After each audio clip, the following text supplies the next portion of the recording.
Hey everyone, next set of videos here on the Bambu. We had a brush hair cleaner there that wanted to print out. This one was a fun little one. I think this was the... Oh, that's a paper towel holder. That's a paper towel holder. Yep, we got a request on that one to do paper towel holder. I'm trying to remember what the other ones were. That one's, I'm drawing a blank.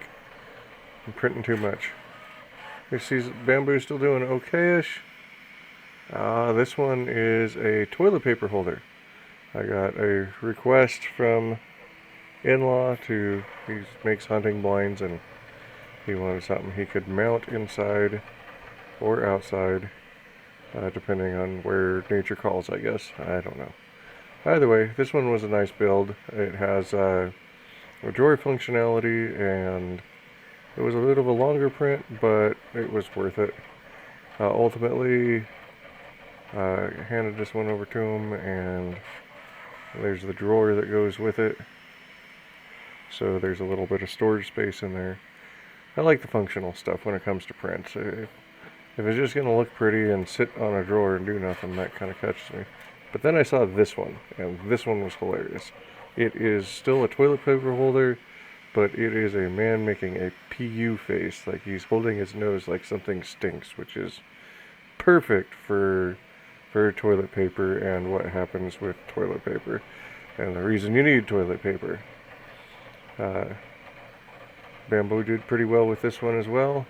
Now I did mess up. The tolerances on some of these pieces were very exact, so when I was trying to get one piece to fit into another, I kind of snapped a thing, and I was able to carry on with, and I could probably reprint the pieces that snapped, but I wasn't too worried about it. Managed to get the pinching the nose arm, and that was good enough for me. Then, as I've been running into, every once in a while I just kind of get a little bored, and I'm like, I'll print another sword. Now this one turned out kind of neat though. So as you can see, I ran out of filament. I had to switch to new colors. When you open this one up, it looks like the Cheshire Cat's tail, and that is pretty cool. Like, I didn't do it on purpose.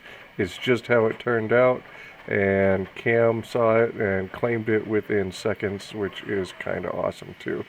So that one was a good print. I want to do that again. Now this one was a neat project. It was a, as you can see, it looks like a bubble machine, and it is a bubble machine.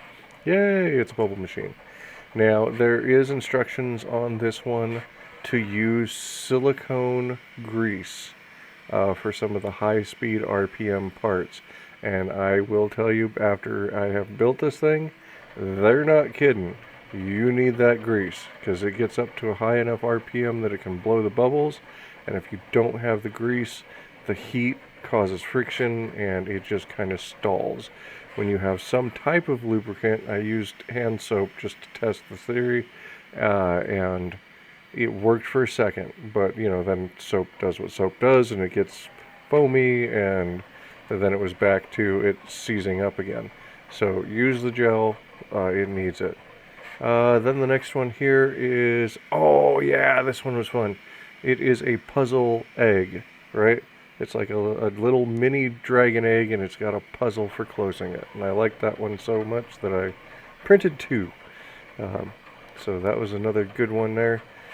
And we moved on from there onto other projects. Let's see what we got here. That is... Oh, this one was fun. It's a little catapult, right? So the key with this one is that when your bed gets to the right temperature, when it's cooled down enough, it will launch. And that one kind of failed. And then I did a little whip sword thing that was kind of fun. The very base of it doesn't come together very well, but it's still a fun little, just something to dink off with and have fun with. I had to print another one of these because Cam wasn't in the room when it went off, and I wanted her to see it. And then I printed this one. This one I'm not going to boost. It's a neat idea, but you got to glue a bunch of stuff and put stuff together. It's supposed to be a little retractable thingamabobber. Oh, now this one. I use this one every day now. My my phone case is gone, and just so that I can use this. This is a Ministeric tablet or phone holder, and I'm a big, well, okay, I'm not a super giant nerd when it comes to Lord of the Rings, but I do like Lord of the Rings, and I know more than someone who's never even watched the movies, I guess, of which there's a couple different renditions of the movies. I know who Tom Bombadil is, if that says anything, because if you've watched the latest movies on it, he isn't even mentioned in those. So yay, it shows him no more than your average bear, I guess, but less than your Tolkien fan. But still, Minister, the phone holder, this is pretty cool. But that's all we got. Thanks for watching. Like and subscribe.